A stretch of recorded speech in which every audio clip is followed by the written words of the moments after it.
जी, सबसे पहले गायत्री मंत्र से हम गुरु सत्ता को नमन करते हुए ओम भूर्भुवः स्वः तत्सवितुर्वरेण्यं भर्गो देवस्य धीमहि धियो यो नः प्रचोदयात्। परम पूज्य गुरुदेव, वंदे माता जी, माँ गायत्री।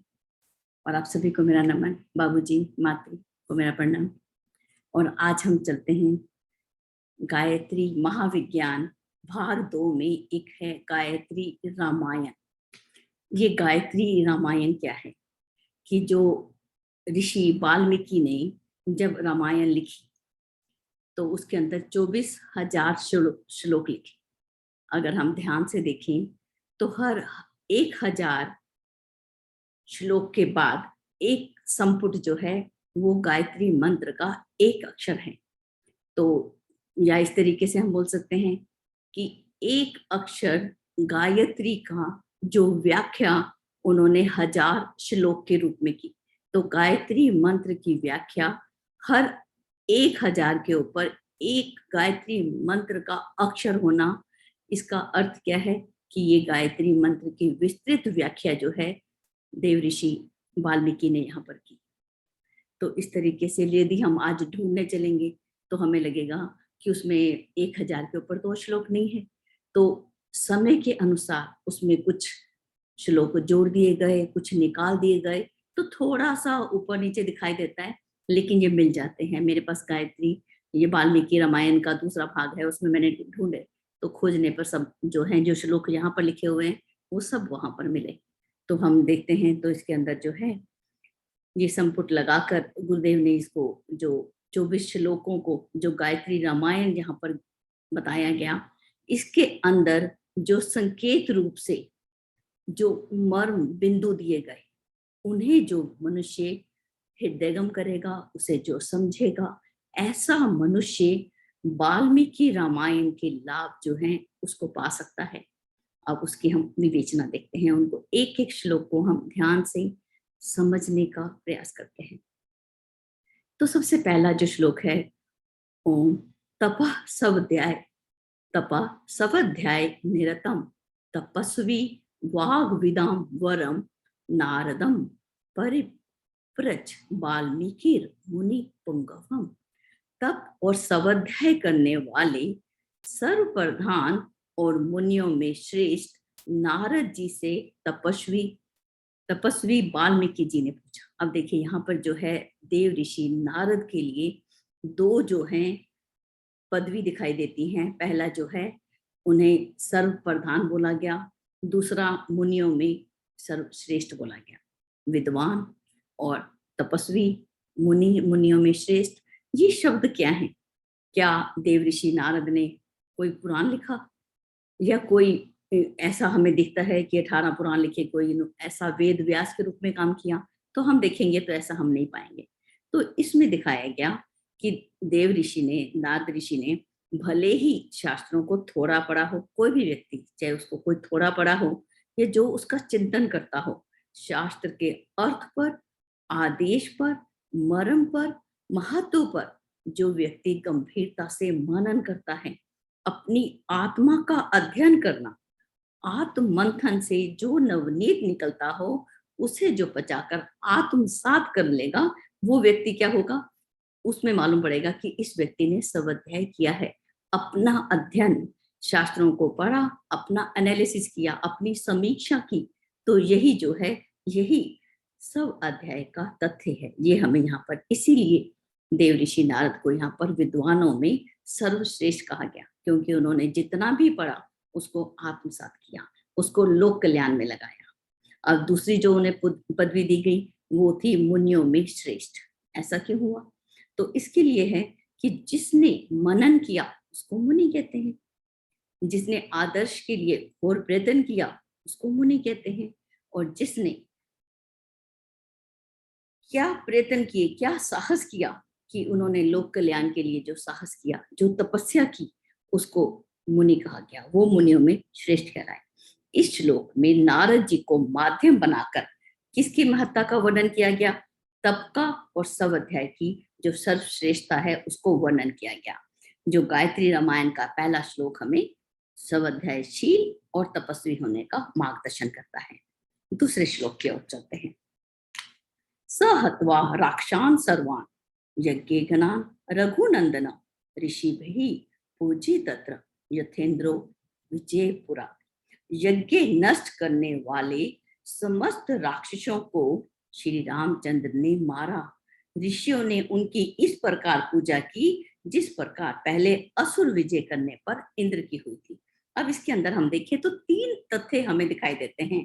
पहला है कि जो यज्ञ को नष्ट करता है उन्हें ही असुर कहते हैं, उन्हें ही राक्षस कहते हैं, और ऐसे लोगों को, ऐसे असुरों को मारना, ये दूसरा तथ्य हो गया।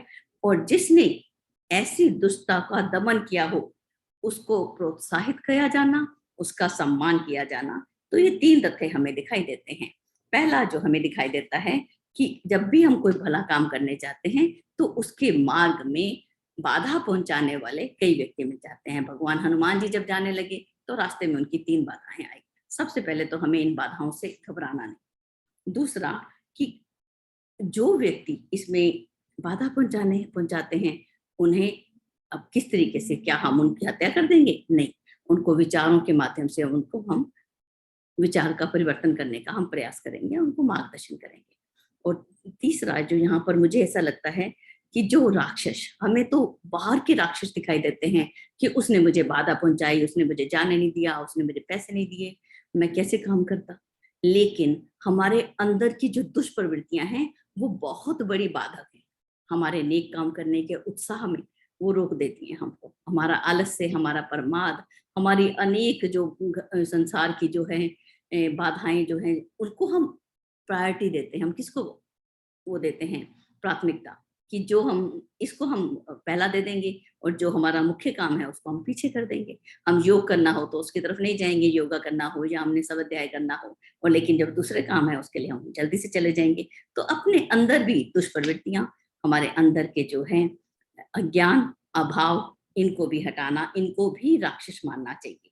और जो व्यक्ति इनको हटाता है उसको क्या प्रोत्साहित किया जाना, उसको आगे बढ़ाना ही चाहिए। ऐसा व्यक्ति प्रशंसा का, प्रोत्साहन का और सहयोग का अधिकारी है। श्लोक नंबर 3 को देखते हैं। राम के साथ विश्वामित्र ने जनक की बातें सुनी और रामचंद्र से कहा, वत्स धनुष को देखो। अब देखिए यहाँ पर अभी हम में से कुछ लोग ऐसे भी होंगे जिन्होंने रामायण को नहीं पढ़ा होगा, या पढ़ा होगा तो कुछ ध्यान नहीं दिया होगा।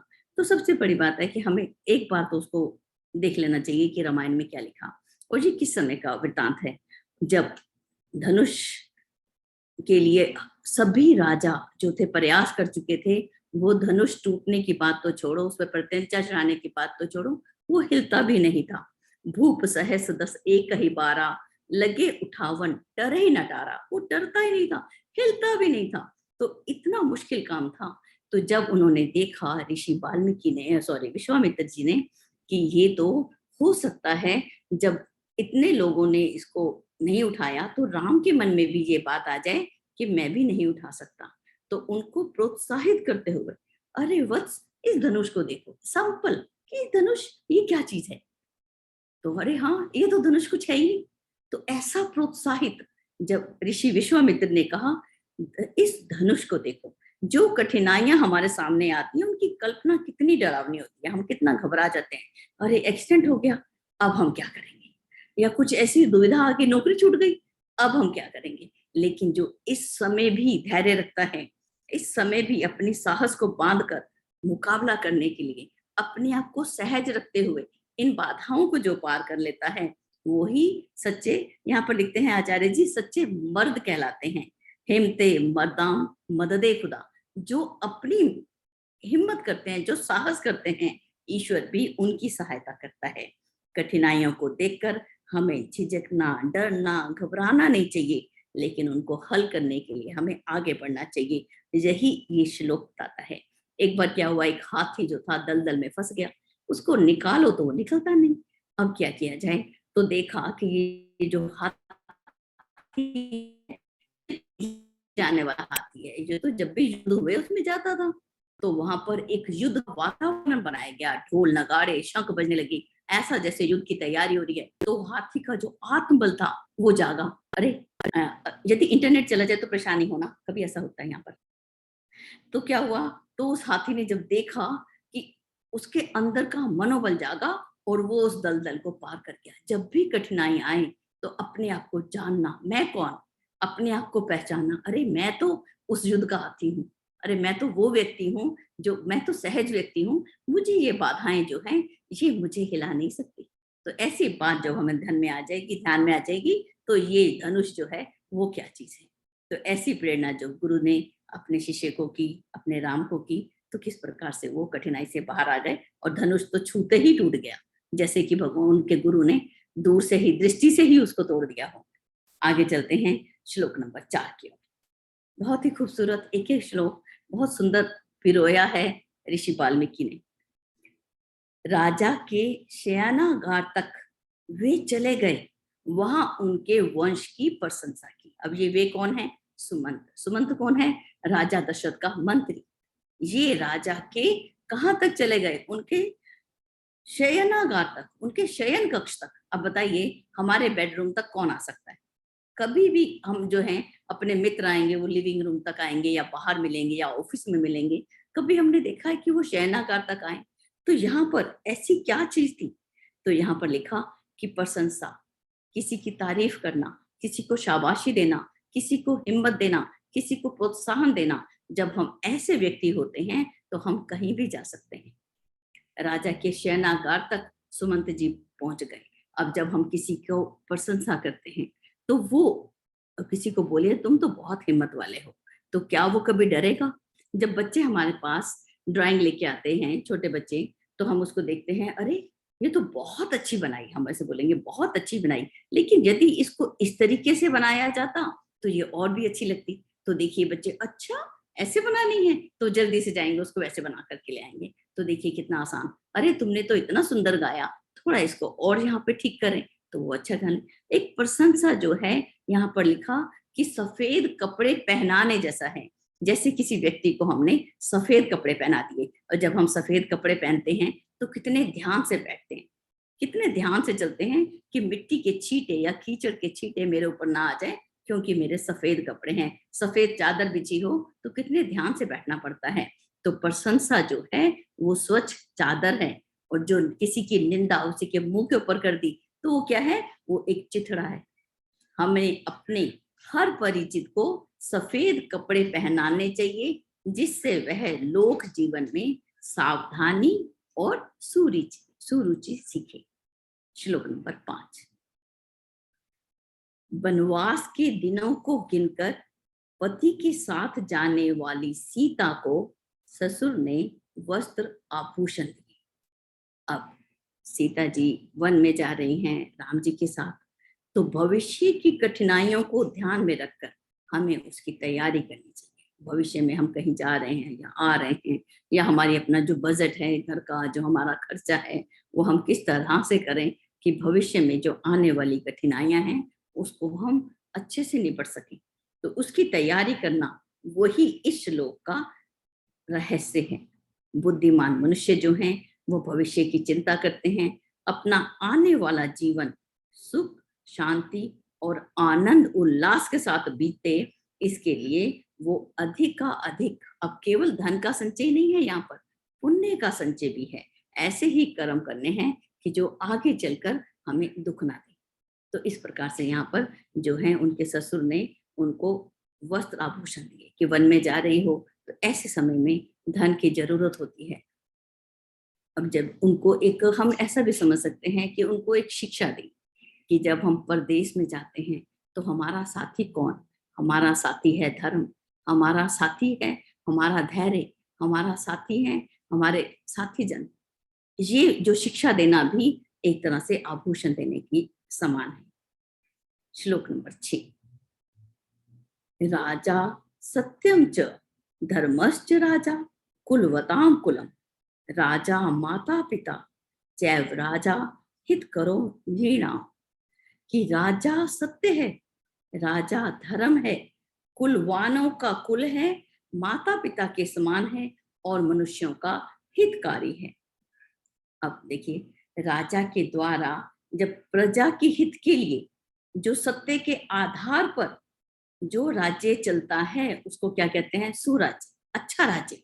और इससे विपरीत को क्या बोलते हैं? कुराज्य। अगर उसमें व्यवस्था है, उसमें सत्य है, राजा का आचरण ऐसा है कि सबको मार्गदर्शन देता है, तो और जो प्रत्येक नागरिक का क्या कर्तव्य है वो भी यहाँ पर लिखा कि उसको जो हमारे राज्य के नियम हैं उनको हमें पूर्ण रूप से पालन करना चाहिए।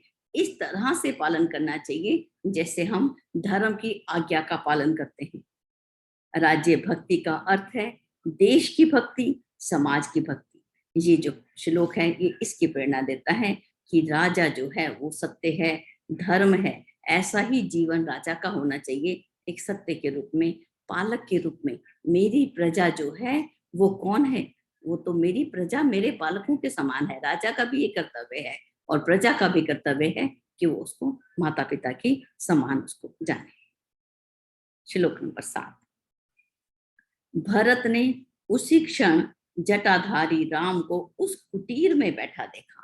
अब यहाँ पर राजा भरत और राम का जो अद्वितीय प्रेम है वो वहां पर दिखाया गया कि जो भरत है, जब भरत मिलाप के लिए वो वन में आए तो उन्होंने राम को कहाँ देखा? उस कुटिया के अंदर देखा। अब यदि कोई भी व्यक्ति अपने दृष्टिकोण को कैसा बना ले, भरत सा अपने अंतःकरण को सरल बना ले, एक कुटिया के समान, तब उसको किसका दर्शन होगा? राम का दर्शन होगा। मुकुटधारी राम तो कहाँ दिखेंगे? उसके लिए तो अयोध्या जाना पड़ेगा। लेकिन यदि उसकी वास्तविक झांकी देखनी है तो वो केवल अपने अंतःकरण में और हर के अंदर, सबके अंदर।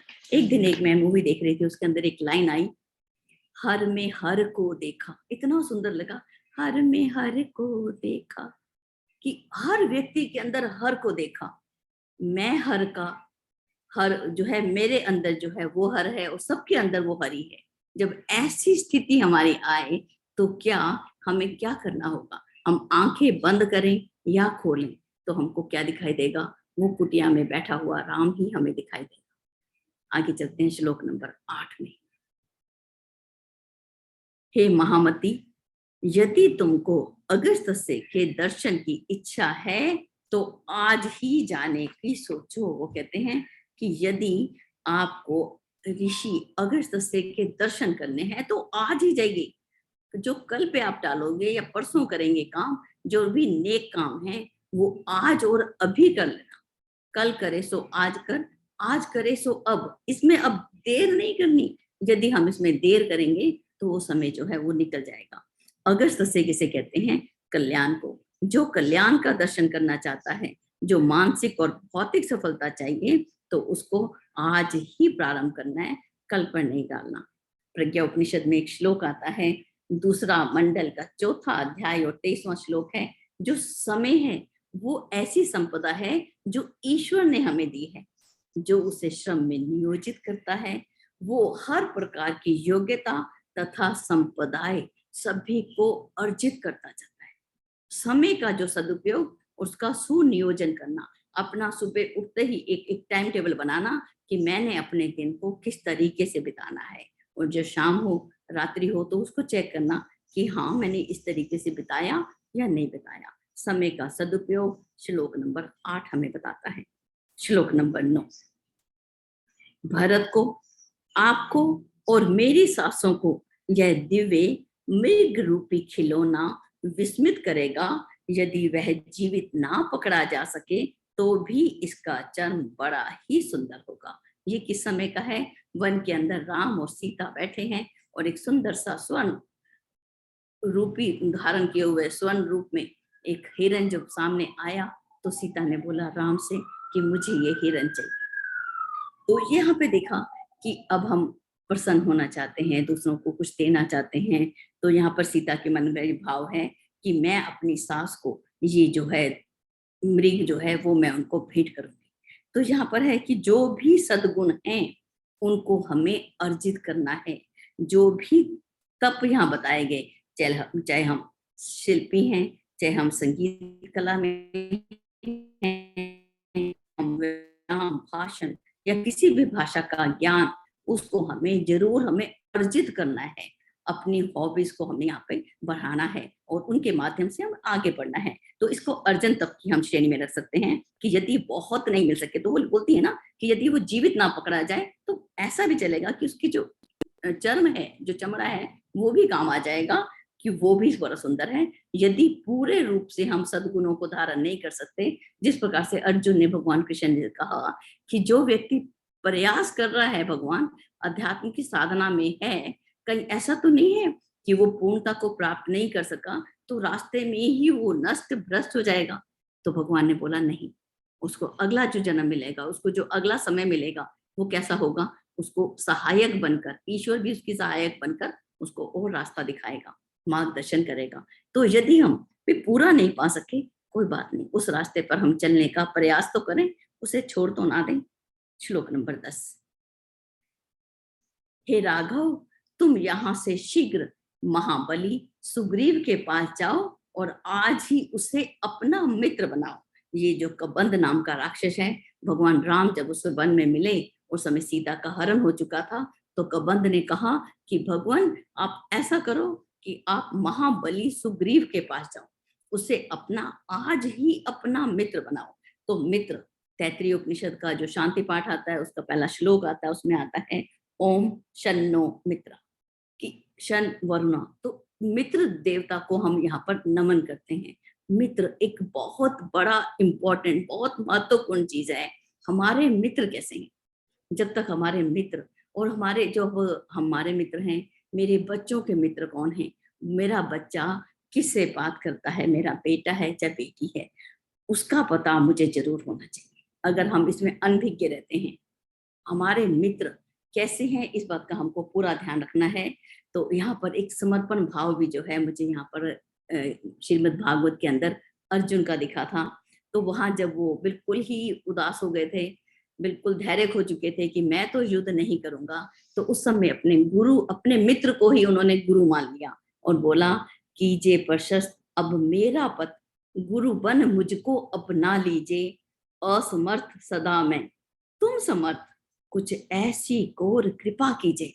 ऐसा समर्पण भाव जब हमें पता चलता है कि मैं तो सुदामा और मेरा मित्र तो कृष्ण है, मैं तो अर्जुन, मेरा मित्र मेरा कृष्ण है, तो ऐसा समर्पण भाव अपने मित्रों के प्रति, हमारे मित्र के पास जितना ज्ञान है वो हमारी एवरेज में काउंट है। सब मित्रों का ज्ञान लें और उसको हम देखें, वो हमारी एवरेज में आता है। मेरे कैसे मित्र हैं, आप लोग यहाँ पर बैठे हैं, हम लोग चाहे नहीं मिले, लेकिन मैं जानती हूँ कि यहाँ पर जो बैठे हुए जो भी हैं वो एक मित्रता की श्रेणी में आते हैं। हम सब एक मित्र रूप में आते हैं, बाबू जी हमारे मित्र के रूप में आते हैं। एक 10 मित्र हैं, उनकी कितनी आमदनी है उसका एक एवरेज ले लिया जाए तो एक मित्र की आमदनी बनती है। तो मित्रता का मित्र होना एक बहुत बड़े सौभाग्य की बात है। हमें अपने मित्रों पर और अपने परिवार के मित्रों पर जरूर ध्यान से रखना चाहिए, जरूर ध्यान रखना चाहिए। आगे चलते हैं, श्लोक नंबर 11। देश काल को समझो, प्रिय अप्रिय को और सुख और दुख को सहकर सुग्रीव के अधीन रहो। अब देखिए कितनी बड़ी बात है। यहाँ पर जो बाली का वध हो चुका है, अब बाली जो बिल्कुल मरण आसन में है, बिल्कुल मरने की अवस्था पे है, अपने पुत्र अंगद को बुलाकर वो आके उसको स्थिति समझाते हैं कि बेटा आज की स्थिति को देख, आज देश और इस काल को समझ, प्रिय और अप्रिय को, सुख और दुख को सहना और सुग्रीव के साथ ही रहना। ऐसा नहीं हो कि तू सुग्रीव को छोड़ के कहीं और चला जाए, चाहे वहां पर तुझे लगे कि तेरे साथ वैसा व्यवहार नहीं हो रहा जो आज पिता के समय होता है। उस समय कोई भी सुख आए या दुख आए, जो मान आए चाहे अपमान आए, चाहे प्रिय हो चाहे अप्रिय हो, उस समय भी तू धैर्यवान ही रहना। गीता के अंदर ये श्लोक आया, उद्वेग रहित है मन जिसका, दुख में सुख में ना चाह जिसको, जो वीत राग भय क्रोध मुक्त, कहते थिर बुद्धि शांत उसको। ऐसी अवस्था हमारे आनी चाहिए। कैसी? एक स्थिर बुद्धि, मान अपमान सुख दुख प्रिय अप्रिय निंदा स्तुति मिट्टी पत्थर सोना, ये सब कुछ भी हमको विचलित न कर सके। ऐसी स्थिति जब मनुष्य आए तब वो लगेगा कि वो मानसिक रूप से वो व्यक्ति स्वस्थ है। श्लोक नंबर 12। निष्पाप सिद्ध तपस्वियों को प्रणाम करना और उनसे विनय पूर्वक सीता का पता पूछना। अब देखिए ये कहाँ की स्थिति है। सुग्रीव ने जो वानर सेना को चारों दिशाओं में सीता जी की खोज के लिए भेजा। अब देखिए उन्होंने वहां को क्या संदेश दिया। यहाँ पर जो है सुग्रीव जो है वो जब बाली से छिपते फिरते घूम रहे थे तो उनको पूरे विश्व जो हमारा भारत है या हमारी पृथ्वी है उसके सब भूखंडों का पता था कि कहाँ पर भौगोलिक स्थिति कैसी है, कहाँ सर्दी होगी, कहाँ गर्मी होगी, कहाँ पहाड़ होंगे, कहाँ नदियां होंगी। तो ये सब कुछ जब अपने वानरों को बता रहे थे तो साथ में ये शिक्षा भी दी कि अब तुम जाकर सीता की खोज करोगे, पूछोगे तो किससे पूछोगे, किसको अपना गुरु बनाओगे, किसको अपना मार्गदर्शक बनाओगे। जो व्यक्ति निष्पाप हो, जो सिद्ध हो, जो तपस्वी हो, ऐसे व्यक्तियों को प्रणाम करना और विनय पूर्वकता उनसे सीता का पता पूछना। अब शिष्य कैसा होना चाहिए? विद्या ददाति विनयम। शिष्य जो है एक विनयशील होना चाहिए। विनयशील होंगे तभी तुम्हें वो सीता का पता बताएंगे। तो इस तरीके से यहाँ पर आत्मज्ञानी गुरु के लक्षण और शिष्य की पूछने की शैली का आधार बताया गया। बहुत ही खूबसूरत एक श्लोक किष्किंधा कांड से है। आगे चलते हैं श्लोक नंबर 13 की ओर। कपि श्रेष्ठ महातेजस्वी हनुमान ने पराक्रम से काम रूपिणी लंका को जीता। अब हम देखते हैं कि भगवान हनुमान जी गए और जाके उन्होंने लंका को जला डाला। और यहाँ पर लिखा कि कपिश्रेष्ठ महातेजस्वी हनुमान ने अपने पराक्रम से काम रूपिणी लंका को जीता। कौन सी लंका को जीता? वो है काम रूपिणी। जो काम वासना है बड़ी लुभावनी लगती है, बहुत ही अच्छी, बहुत नैनों को सुख देने वाली, बहुत ही स्वर्ण कांति से युक्त। इसे जो जीतना जो है बड़ा कठिन लगता है।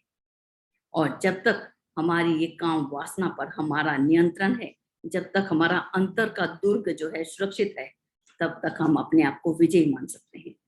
तब तक यहाँ पर देखा है, लिखा है आचार्य जी ने, असुरता को परास्त करना है तो अपनी काम वासना को जीतना आवश्यक है। और ये विजय कैसे संभव है? ब्रह्मचर्य द्वारा। और हनुमान जी की भांति हमको भी अपनी काम वासना पर नियंत्रण करना है। और यहाँ पर जो हम और भी देखें तो हम योग पंचकोश साधना सीख रहे हैं, पढ़ रहे हैं, और साथ में हम मुद्राएं कर रहे हैं। जो वज्रोली मुद्रा है उसका नियमित अभ्यास, उसको छोड़ना नहीं है। नियमित रूप से जब हम अभ्यास करते हैं तो हम अपनी ब्रह्मचर्य को जीवित रख सकते हैं। दूसरा जो हमें दिखाई देता है सूर्य भेदन प्राणायाम। जब हमारे अंदर, मैंने अपना अनुभव है यहाँ पर कि जब मुझे बहुत तेज गर्मी लगती है तब मैं चंद्र भेदन प्रारंभ कर देती हूँ, और जब मुझे बहुत सर्दी लगती है तो सूर्य भेदन। तो उससे निश्चित रूप से अंतर आता है। जब बहुत गर्मी लग रही हो तो उस समय आप करके देखिए चंद्र भेदन प्राणायाम। अपनी बाएं नासिका से जो सांस लें और दाएं से छोड़ दीजिए तो अपने आप से शरीर जो है वो शीतल होने लगता है। और जब सर्दी लग रही हो, क्योंकि हमें सर्दी गर्मी तो प्रभावित करते ही हैं, हम कितना भी सोचें, तो ये हम अपने ऊपर और ब्रह्मचर्य को भी हम रख सकते हैं, अपना सकते हैं। और हमारा आचरण कैसा हो, हमारा व्यवहार कैसा हो, हमारे साथ जो पुरुष महिलाएं हैं तो जो पुरुष वर्ग हमारे साथ काम करता है, अगर हम पुरुष हैं तो उसमें हमारी महिलाएं हमारे साथ काम करती हैं, तो हमारा व्यवहार कैसा होना चाहिए, हमारी शालीनता कैसी हो। बार बार प्रज्ञा उपनिषद में एक ही बात आती है, उत्कृष्ट चिंतन, बहुत सुंदर शालीन व्यवहार के ऊपर जो बात आती है। कोई ऐसा अध्याय मैंने नहीं पढ़ा जिसके अंदर गुरुदेव ने यहाँ पर नहीं लिखा हो शालीन व्यवहार के ऊपर, बार बार लिखा हो। उत्कृष्ट चिंतन, बहुत सुंदर आचरण, अपना चरित्र उज्जवल, और साथ में उज्जवल हमारा जो व्यवहार कैसा हो, शालीन हो। श्लोक नंबर 14। देवता, गंधर्व, सिद्ध और ऋषिगण धन्य हैं जो मेरे राजीव लोचन वीर राम को देखते हैं। अब यहाँ पर किसने, सीता ने जब लंका में अशोक वाटिका में बैठी हैं तो वो प्रभु का चिंतन कर रही हैं, तो उनके अंदर ये बात आ रही है कि वो व्यक्ति जो राम को देखते हैं, जो राम जिसके अंतःकरण में विराजमान है, जिनका जीवन जो है वो राम में है, रहम से भरा हुआ है, उदारता से भरा हुआ है, जिनके दिव्य नेत्र खुल चुके हैं, जिनके अपने चारों ओर में परमात्मा के दर्शन हो जाते हैं, वो ऐसे व्यक्ति जो हैं वो बहुत धन्य हैं। ऐसे व्यक्तियों को देव, गंधर्व, सिद्ध और ऋषि की पदवी देते हुए इस श्लोक में उनकी सराहना की गई। अभेद दर्शनम ज्ञानम, अभेद का जब हमें दर्शन हो जाता है, हर जर्रे जर्रे में, हर व्यक्ति में, हर जीव जंतु में, हर वनस्पति जगत में, हर छोटा बड़ा जीव जो है हमको वो ईश्वर का ही साक्षात्कार करता है। क्या ईश्वर को देखने के लिए आंखें बंद करनी पड़ती हैं? मुझे तो चींटियों को जब दाना उठाते हुए, शक्कर उठाते हुए देखो, तो क्या वो ईश्वर नहीं झिलमिलाता दिखाई देता? फूलों में हंसता हुआ वो नहीं दिखता, पत्तियों में लहराता हुआ वो नहीं दिखाई देता, हवा में सुगंध के रूप में वो नहीं आता? क्या हम जर्रे जर्रे में उस ईश्वर को देख पाते हैं, उसका अनुभव कर पाते हैं? यदि कर पाते हैं तो हमारा जीवन भी धन्य है। श्लोक नंबर 15 बहुत ही खूबसूरत। वे उस समय कपि का मंगल करती थी, इसीलिए विशाल अक्षी सीता ने अग्नि की स्तुति की। अब सीता ने यहाँ पर अग्नि की स्तुति की। जब हनुमान जी ने बोला कि माता मुझे तो लगी भूख, बोले इस असुरों के वन में तुम्हें भूख लगी है, तो जाओ इतने पेड़ हैं, इतने फल लगे हुए हैं, जाके तोड़ कर खा लो। अब बोले, उन्होंने लगा कि हाँ हनुमान जी खा लेंगे, लेकिन पीछे बैठी हुई माता का हृदय कैसे होता है। जा बेटा, एग्जाम देने जब भी मेरे बच्चे जाते हैं तो वो फोन कर देते हैं, अभी भी मैसेज कर देते हैं, मम्मी मेरा एग्जाम है, आप ना प्रे करना। तो मैं बोलती हाँ मैं प्रार्थना करूंगी, मैं प्रे करूंगी, तू जा, निर्भय होके जा। तो यहाँ पर भी मुझे ऐसा ही दिखाई देता है, माँ सीता हनुमान जी की सुरक्षा के लिए यहाँ पर प्रार्थना करती हैं। हमारी जो एक बहुत ही सुंदर, जब भी हम मंगल कामना करते हैं तो अग्निहोत्र, अग्नि पूजा की एक वैदिक रीति जो है, चाहे हम यज्ञ के माध्यम से, चाहे हम होम के माध्यम से, अग्निहोत्र के माध्यम से, जो भी हम करते हैं अग्नि के आगे जो प्रार्थना करते हैं, तो वो प्रार्थना जो है हम देखते हैं कि उसमें हमारा आसपास का वातावरण भी शुद्ध होता है, हमारी अपनी शुद्धि भी होती है, और ये मंगल में एक कामना भी होती है। तो ये अग्नि और भी बताया है यहाँ पर कि अग्नि किसको कहते हैं, अपने अंतर के जीवट को भी कहते हैं। अपनी जीवन शक्ति के अंदर जब वृद्धि होती है तो ये भी एक मंगल ही है। अब जब हम बच्चों को ये प्रेरणा देते हैं, जा मैं पाठ करूंगी, और रात को 12 बजे बाबूजी आए थे एक बार हमारे घर में, एक हमारे गायत्री परिवार के, बड़ी वाली बेटिया और बेटा इस साथ में रात को 12 बजे रेलवे स्टेशन पे बैठे हैं और उनको लेकर घर में आए हैं। तो सिर्फ एक बात कि तू जा, मैं पीछे माँ मृत्युंजय का पाठ करूंगी। एक बल जो है हम बच्चों के अंदर जब भर देते हैं तो बच्चे, मैं कहती हूँ, रुकते ही नहीं है। आप करके देखना, बच्चों को बस बोलो मैं पाठ करूंगी तू जा, और देखिए वो कैसा निर्भय होके जाता है। पता है मेरे पीछे मेरी माँ मेरे लिए पाठ कर रही है, मेरे लिए वो पूजा कर रही है, मुझे प्रेरणा देने वाला कोई है, तू जा, तू आगे बढ़, मैं पीछे खड़ी हूँ। जब इतना सपोर्ट हम अपने आसपास के लोगों को देते हैं, इतना बल देते हैं, तो हम भी आगे बढ़ते हैं, वो भी हमारे साथ साथ आगे बढ़ते हैं। चलते हैं श्लोक नंबर 16 की ओर। तीन कालों में हितकारी, ऐसी वाणी देखिए कौन सी है, तीन कालों में हितकारी, सप्रमाण, कोमल और अर्थयुक्त विभीषण के वचन सुनकर रावण को बड़ा ही क्रोध आया और उसने कहा, अब विभीषण रावण के भाई, वो उनको सन्मार्ग दे रहे हैं, अच्छी बात बता रहे हैं। कैसी बात? जो तीन कालों में, भूत में, भविष्य में और वर्तमान में, तीन कालों में हितकारी थी, सप्रमाण। अब हम जब किसी को किसी बात बोलते हैं, साइंटिफिक बात से, तरीके से, तथ्य देते हुए, उदाहरण देते हुए, प्रमाण देते हुए कहते हैं, तो उस बात का, उस शब्दों का कितना बड़ा महत्व होता है। कोमल शब्दों में अर्थ बताकर विभीषण ने जब रावण को समझाया कि सीता को वापस कर दो, बुरे कर्म नहीं करो, लेकिन उसको क्या आया, क्रोध ही आया। तो ऐसे लोगों को कुछ समझ नहीं आता, क्या उचित है और क्या अनुचित, क्या कल्याणकारक है और कौन सा अहितकारी है मेरे लिए। ऐसे व्यक्तियों को समझाने के लिए तो राम को युद्ध करना ही पड़ता है, ऐसे लोगों को समझाने के लिए कृष्ण को आना ही पड़ता है, चाहे वो कंस का वध करना हो, चाहे दुर्योधन को समझाना हो। ऐसे में जो है अवतारी सत्ता किसी ना किसी रूप में, किसी ना किसी व्यक्ति के रूप में, किसी ना किसी जीव के रूप में वो वहां पर उपस्थित होकर उन लोगों को समझाती है। ऐसे लोगों को समझाना जो है उसके लिए भय दिखाना ही पड़ता है। आगे चलते हैं श्लोक नंबर 17। राक्षस श्रेष्ठ धर्मात्मा विभीषण आ रहे हैं, वे ही लंका के शत्रुहीन राज्य का उपयोग करेंगे। अब देखिए यहाँ पर क्या है, राक्षस में श्रेष्ठ। यहाँ पे जो विभीषण हैं वो किसी और उस कुल के नहीं है। यहाँ पे राक्षस उन लोगों में जो श्रेष्ठ हैं, जैसे प्रहलाद थे, वो कौन थे, वो क्या हम बोलते हैं, वो असुरों के अंदर उनका जन्म हुआ, लेकिन फिर भी उनका जीवन कैसा हुआ, धन्य हुआ। ऐसे धर्मात्मा विभीषण आ रहे हैं, वो ही लंका के शत्रुहीन। अब लंका कैसी हो जाएगी, इसका कोई भी शत्रु नहीं होगा, ऐसे राज्य का उपयोग करेंगे। अब जब हम देखते हैं कि शासक जब होते हैं, कोई परिवार जो है सत्ता से जुड़ता है, तो उनके शत्रु पैदा होते हैं, लेकिन उस व्यक्ति के शत्रु नहीं होते जो कि धर्मात्मा है, जिसका दृष्टिकोण निष्पक्ष है, जो न्याय को, उदारता को सबसे उत्तम स्थान देता है।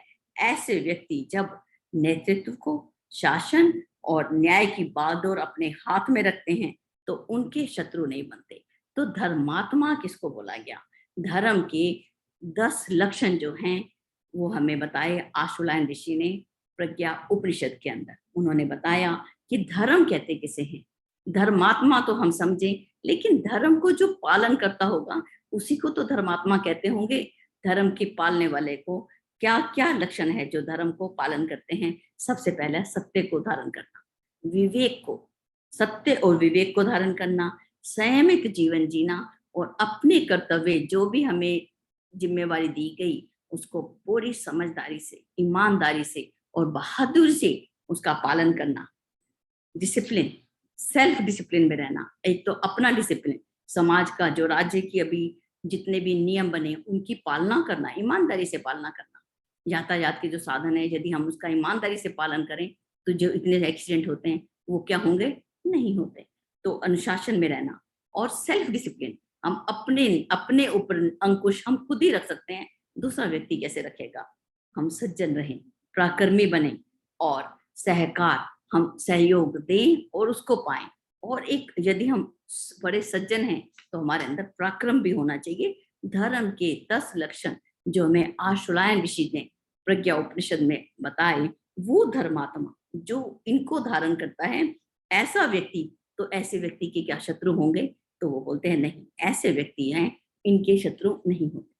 श्लोक नंबर 18, जो रावण वज्रपात और अग्नि के प्रहार से विचलित नहीं हुआ था, वह राम के बाणों से आहत होकर बहुत दुखी हुआ और उसने बाण चलाए। अब देखिए, जो रावण कहते हैं कि 9 ग्रह तो उसने अपने घर में बांध रखे थे, ऐसा रावण जो किसी भी प्रकार से विचलित नहीं होता था, वो राम के जब बाण लगे तब वो विचलित हो गया, तब वो दुखी हो गया और तब उसने बाण चलाए। तो कहते हैं कि जब हमारी आत्मा ही हमारा क्रंदन करती है, जब हमारी आत्मा को हम कुचल के रख देते हैं, उसकी बात नहीं सुनते, जो हमारी अंत्य प्रेरणा आती है उसका हम ध्यान ही नहीं करते, तो हम अपने जीवन रूपी जो धन मिला है उसको हम बर्बाद कर देते हैं। उस समय जो हमारी आत्मा है वो क्रंदन करती है, वो शाप देती है और हमारे अंत्य स्थल में क्या हाहाकार मच जाता है।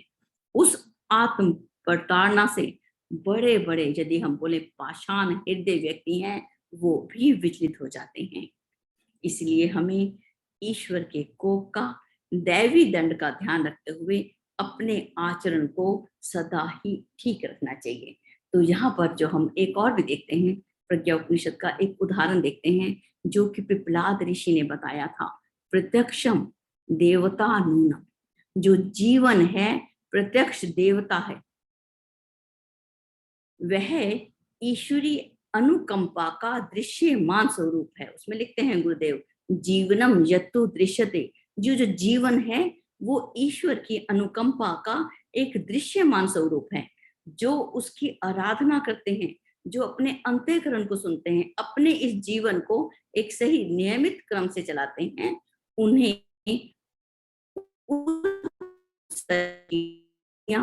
अपने आप धीरे धीरे अधिक मात्रा में मिलती हुई चली जाती हैं। ये देव ऋषि यहाँ पर पिपलाद ऋषि ने यहाँ पर बताया अष्टावक्र जी को। तो जो हमारे अंतर की जो है हमारा जो जीवन है वो ही प्रत्यक्ष देवता है। हम यदि एक जीवात्मा और परमात्मा को समझें तो एक अंतर की आवाज को हम परमात्मा समझ सकते हैं। अगर अपने आप को हम आत्मा समझते हैं, मैं तो वही हूँ, सोहम अस्मि, लेकिन फिर भी हमारे अंदर कोई बोलता है, उसको सुनना, और उससे यदि हम उसको सुनते हैं तो ऐसा समय नहीं आएगा जो हमें भी विचलित हो जाएंगे, बिल्कुल भी वो समय आएगा ही नहीं और हम आहत नहीं होंगे। तो इस बात का हमें पूरा ध्यान रखना है। आगे चलते हैं श्लोक नंबर 19 की ओर।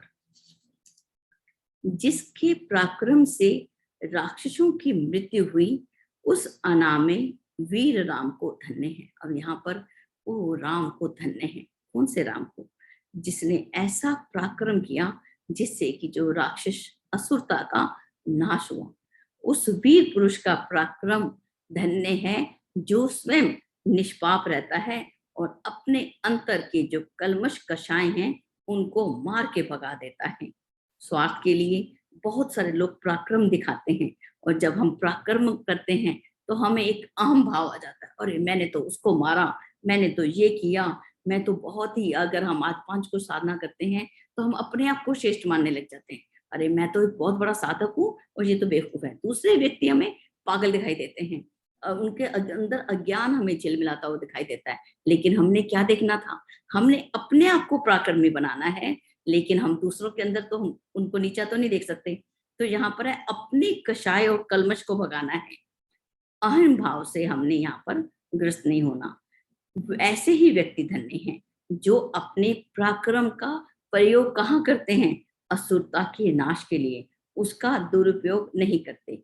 याज्ञवल्क्य ऋषि ने प्रज्ञा उपनिषद में बताया कि इस जीवन में ही यदि हम सोचें कि हम तप और योग दोनों ही हमारे जीवन में बड़ी आसानी से चल सकते हैं। दुष्प्रवृत्ति उन्मूलन से हमें क्या मिलेगा? तप। जब अपनी दुष्प्रवृत्तियों को हम हटाते चले जाएंगे, उनको बिल्कुल हटा देंगे, तो हमारा जो तप है वो सध जाएगा। और सत्प्रवृत्ति संवर्धन से हमें योग की जो वृत्ति है, योग की जो साधना है वो अपने आप हो जाएगी।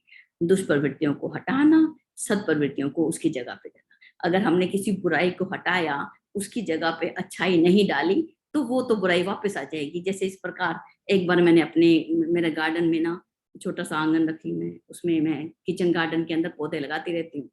एक बार वो खाली रह गया, खाली रह गया तो बहुत सारी खरपतवार भी आ गई। तो मुझे लगा ये खाली रहने से इसके अंदर खरपतवार आई। तो मैंने उस समय वहां पे ट्यूलिप बो दिए उस पर। सर्दी से पहले ही उसमें ट्यूलिप बो दिए। जैसे ही मौसम खुला, स्नो हटी, तो वहां पर कोई भी वीड नहीं आया था, कोई खरपतवार नहीं आया था, अनावश्यक घास नहीं आई थी। वहां पर ट्यूलिप के बहुत सुंदर पौधे ही आए थे। जब भी हम अपने दिमाग को खाली रखेंगे, उस धरती को खाली रखेंगे, अपने समय को हम निरर्थक बिताएंगे, तो वहां पर जो है आसानी से दुष्प्रवृत्तियां अपने आप आ जाएंगी। उनको इनवाइट करने नहीं जाना।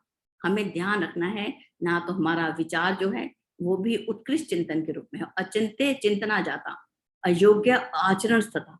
गुरुदेव ने लिखा उसमें कि चिंतन जो है वो अचिंत्य कभी भी ना हो। इस बात को बिल्कुल एक चौकीदार की तरह, प्रहरी की तरह अपने ऊपर एक अंकुश बिठा देना है कि देख मैं गलत तो नहीं सोच रहा।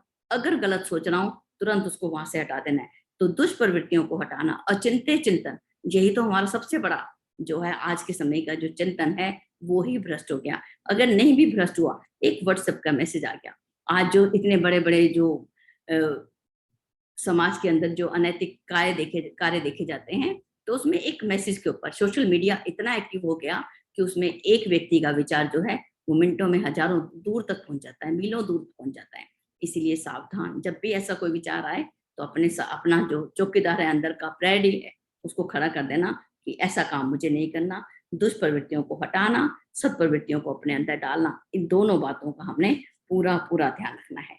आगे चलते हैं श्लोक नंबर 20। महात्मा राम ने दिव्य गंधर्व अस्त्र के द्वारा राक्षसों को मोहित कर दिया। इसी से वो सेना को नष्ट करने वाले राम को नहीं देख सकते थे। जब वहां पर राम ने जब वाण चलाए, इतने सारे वाण चला दिए, अब दिख नहीं रहा था कि कौन मार रहा है। ऐसा उस समय इतनी मोहित हो गए थे सब राक्षस, असुरता इतनी मोहित हो गई थी कि उन्हें मालूम नहीं पड़ रहा था कि कौन मार रहा है, दिखाई भी नहीं पड़ रहा था। तो जैसे ही जब हमारी बुद्धि जो है अज्ञान से घिर जाती है, तो हमें सूझ नहीं पड़ता कि क्या गलत हो रहा है, हमें कष्ट क्यों आ रहा है, हमारा जो है ये जो कष्ट क्यों आ रहा। अज्ञानी लोग कष्टों का कारण जो है वो समझते हैं सांसारिक परिस्थितियों को, लेकिन वस्तुतः स्थिति क्या है, हमारा अज्ञान, हमारा अभाव, हमारा अनौदार्य, हमारा जो पाप कर्म है, वो ही हमारे सबसे बड़े शत्रु हैं। शत्रु कोई बाहर का नहीं होता, हमारे अंतर का ही है। हमारा चिंतन ही हमारा सबसे बड़ा शत्रु है। हम चिंतन अचिंत्य हुआ, तुरंत ही काम जो है वो खराब हो गए। तो इस बात को हम ध्यान में रखेंगे। अभी तो समय है। श्लोक नंबर 21। देवता और ब्राह्मणों को प्रणाम करके सीता ने हाथ जोड़कर अग्नि के समीप जाकर कहा। अब देखिए यहाँ पर क्या बोले कि जो सच्ची आत्माएं होती हैं, जब किसी भी बात को प्रकट करती हैं, तो किसके सामने हम अपनी बात को रखें। प्लीज म्यूट कर लीजिए। तो किसके सामने हम अपनी बात को रखें। अब इसके लिए वो कहते हैं, सीता ने अग्नि के समीप जाकर कहा, हमें यदि कुछ कहना है तो अपने अंतःकरण में निवास करने वाली ज्योति के समक्ष ही उपस्थित होकर हमें कहना चाहिए। छल, कपट, असत्य की वाणी केवल उन्हीं के मुख से निकलती है जो ईश्वर से दूर रहते हैं। हम अग्नि के समीप जाकर अपने आत्म ज्योति के समस्त उपस्थित होकर हमें अपनी समीक्षा करनी चाहिए। अब देखिए इसमें क्या है। चलिए आगे चलते हैं। हाँ, कि अब हम बड़ी जल्दी विचलित हो जाते हैं निंदा से। अब हमारी किसी ने कोई आलोचना कर दी या किसी ने कोई निंदा कर दी, तो हम बड़े परेशान हो जाते हैं कि ऐसा उस व्यक्ति ने हमारे लिए क्यों कहा। तो हमें ध्यान रखना है कि ये जो शब्द हैं वो किसने किए, किसने कहे। क्या हमारे गुरु ने जो हमें आगे बढ़ाना चाहते हैं, हमारे उस मित्र ने जो मुझे आगे ले चलना चाहता है, फिर तो ठीक है। यदि ऐसे ही लोग राह चलते यदि कुछ भी बोलते रहते हैं, उसका हमारे पर कोई प्रभाव नहीं आना चाहिए। बिल्कुल सावधान यहाँ पर रहना है। श्लोक नंबर 22। पर्वत के कांपने से शिव गण भी कांप गए और पार्वती भी महादेव से लिपट गई।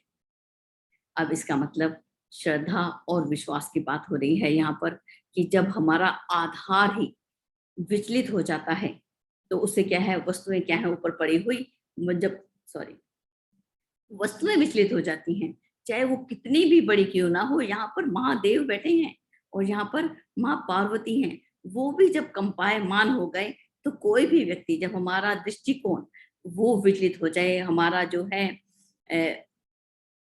दृष्टिकोण बदल जाए, तो उस समय क्या होगा कि हम लोग जो हैं, श्रद्धा हमारी डगमगा जाए, हमारा विश्वास डगमगा जाए।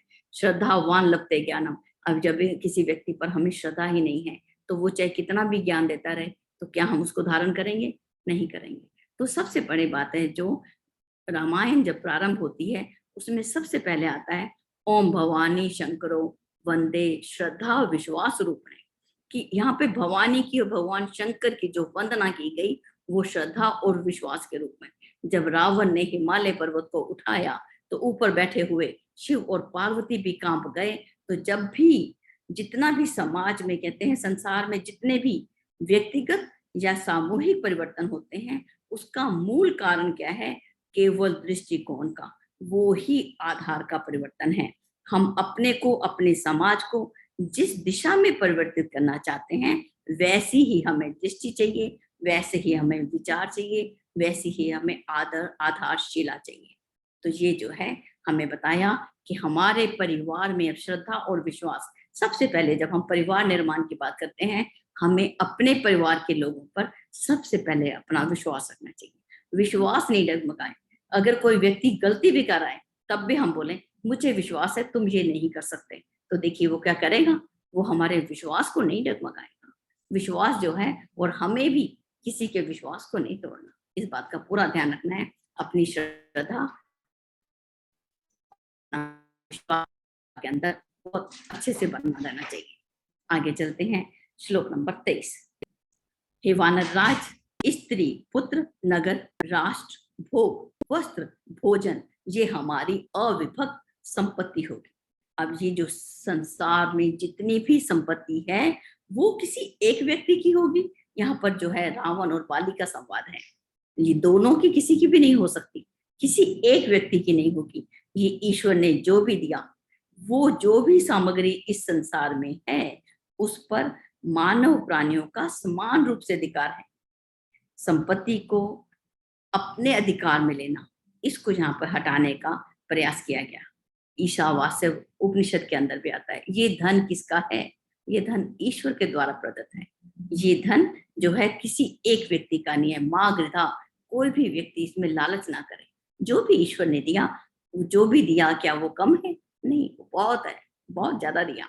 उसका शुक्रिया करते हुए, उसका धन्यवाद करते हुए हमें बिल्कुल लालच नहीं करना, और अनासक्त रूप से इस जगत में हमें ईश्वर ने भेजा है, तो अनासक्त रूप से हमने अपने जीवन को बिताते हुए आगे बढ़ते चले जाना है।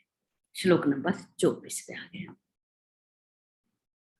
जिस रात्रि में शत्रुघ्न वाल्मीकि आश्रम की पर्णशाला में गए, उसी रात्रि में सीता ने 2 पुत्रों को जन्म दिया। अब देखिए यहाँ पर क्या हुआ। अब यहाँ पर शत्रुघ्न जो हैं, ये वाल्मीकि आश्रम में वहां पहुंचे, तो उस समय सीता ने 2 पुत्रों को जन्म दिया। अब कहते हैं जिस दिन शत्रु का नाश करने वाला अपने प्रेम, ऐसा व्यक्ति जो प्रेम से लबालब है, वो लोभ के महलों को छोड़कर ऋषि भावना की प्रतीक त्याग रूपी पर्णशाला में पहुंचता है, तो उस समय जो आत्मा है, आत्मा रूपी जो सीता है, वो 2 पुत्रों को उत्पन्न करती है, लव और कुश। लव का अर्थ है ज्ञान और कुश का अर्थ है कर्म। जब लव और कुश दोनों मिल जाते हैं तो वहां पे भक्ति की जो धारा बहती है। जब ज्ञान और कर्म मिल जाता है तो वहां पर जो भक्ति पैदा होती है, निस्वार्थता का भाव पैदा होता है, वो ही संसार भर से शत्रुता का भाव हटा देता है। ऐसी स्थिति होने पर हमें क्या मिलता है? सद्ज्ञान, लव। लव मिलता है, लव मैंने ज्ञान, वो हमें आत्मा में प्रकाश देता है, और हमारी जो प्रवृत्ति है, हमारे कार्य करने की जो शैली है, वो किस तरफ जाती है? सद्कार्यों के लिए, सन्मार्ग की ओर बढ़ती चल जाती है। ये है सीता ने 2 पुत्रों को जन्म दिया। यहाँ पर सीता ने 2 पुत्र का प्रसव किया, तो ये इसका अर्थ है। कहते हैं जब आत्मा की गोदी सद्ज्ञान और सत्कर्म रूपी 2 पुत्रों से भर जाती है। आत्मा की गोद में 2 पुत्र, कौन कौन से? सद्ज्ञान और सत्कर्म गोदी में जब खेलते हैं, तो ऐसे पुत्रों को पाकर जो सीता अपने कष्ट भूल जाती है, जो आत्मा है वो अपने सभी कष्टों को भूल जाती है, और उसके आनंद का ठिकाना ही नहीं रहता। हम कौन से कोष में पहुंच जाते हैं? हम आनंद में कोष में पहुंच जाते हैं। यहाँ पर क्या हमें मिल गया? सद्ज्ञान और सत्कर्म। हमने क्या छोड़ा? यहाँ पे छोड़ा है उसने, क्या छोड़ा? शत्रु का नाश करने वाला व्यक्ति यहाँ प्रेम को अपनाया है उसने। अब उसके अंदर की ये भावना खत्म हो गई कि मेरा कोई शत्रु है या मुझे उसका नाश करना है। वो सब शत्रुता जो उसे खत्म हो गई, समाप्त हो गई। सद्ज्ञान और सत्कर्म जिसे प्राप्त होते हैं, उसके दोनों हाथों में लड्डू हैं। ऐसा है कि दोनों हाथों में लड्डू हैं। उसके आनंद की सीमा को कौन बता सकता है? ये परम आनंद ही गायत्री की सिद्धि है। ये जो 24 श्लोक में महर्षि वाल्मीकि ने अपने अनुभव और अपने ज्ञान का निचोड़ भर दिया है।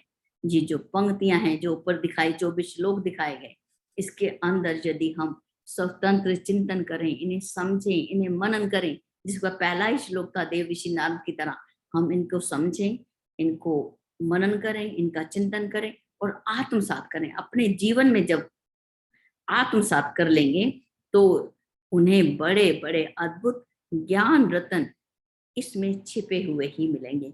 बहुत ही सुंदर जो है एक गायत्री रामायण के ये जो 24 श्लोक हमने पढ़े, तो इसमें हमने बहुत कुछ सीखा, समझा, आत्मसात भी करते चले जाना है। इसी के साथ मुझे लगता है समय भी होने वाला है, और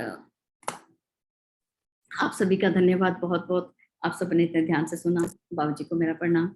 जी बाबूजी, और जो भी इसमें प्रश्न आते हैं, बाबूजी हैं हमारे साथ, और प्रज्ञा उपनिषद से संबंधित जो प्रश्न आते हैं या गायत्री गीता से और गायत्री रामायण से आप जरूर पूछ सकते हैं।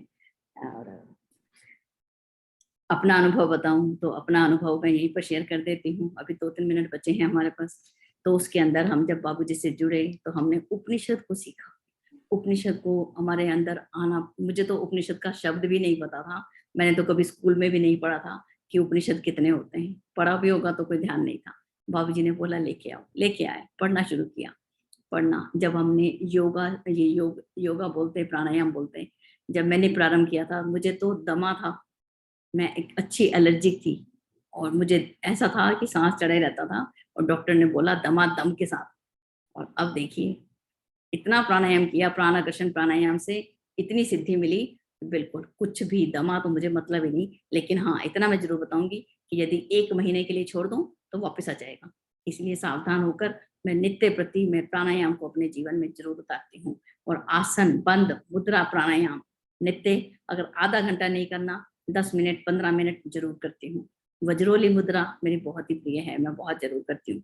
विपरीत करनी मुद्रा 3 मिनट 4 मिनट तक हो जाती है। और भी आसन जो हैं, जब हल आसन शुरू किया था, भुजंग आसन शुरू किया था, सर्वांग आसन शुरू किया था, हिल भी नहीं सकते थे, सब कुछ ऐसा बिल्कुल फ्लेक्सिबल नहीं थी बॉडी। अब तो मुझे लगता है कि कुछ इंप्रूवमेंट होता जा रहा है धीरे धीरे। और अभी ऐसा संयोग भी मिला, भारती दी से जाने को मिला, उनसे भी बहुत कुछ सीखने को मिला योग के माध्यम से और पढ़ने के माध्यम से। हम आज बिल्कुल हृदय से आभारी हैं बाबूजी के, जिन्होंने हमें इस मार्ग पर आगे बढ़ाया। ऐसा मित्र जिसको मिलता है तो वो माला माल हो जाता है। और आप सभी का जो मित्र के रूप में अगर हम यहाँ पे नाम लेने शुरू करें तो जितने भी भाई बंदे बैठे हैं इन सभी को हम जानते हैं। कितनी बड़ी बात है, नितिन जी बैठे हैं यहाँ पे, अश्विनी भैया बैठे हैं, अर्चना दी को भी मैंने अभी भी देखा, पद्मा दी है, कितने नाम है हमारे पास, भारती दी भी हैं, कितने लोग हैं। हमें इतने लोग मित्र के रूप में मिले, हम धन्य मानते हैं। हमारा जीवन भी बिल्कुल उसी प्रकार धन्य है जैसे कि भगवान राम को यहाँ पर धन्य बताया गया कि जिसने असुरता का नाश किया। हमारे अंदर का असुर जो है वो भी मृत्यु को प्राप्त होता जा रहा है। ऐसा जीवन जो है वो हमें धन्य महसूस होता है कि हम इस मार्ग पर आगे बढ़े। इसी के साथ मैं अपनी वाणी को विराम देती हूँ। धन्यवाद जी। बाबूजी, आपकी खुशी का भी जो प्रश्न हो तो इसमें हम बातचीत कर सकते हैं जी।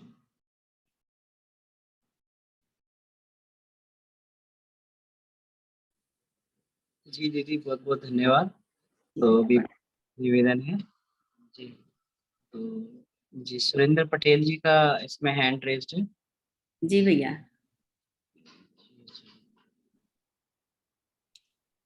हाँ जी सुरेंद्र भैया बताइए। हाँ जी भैया जी।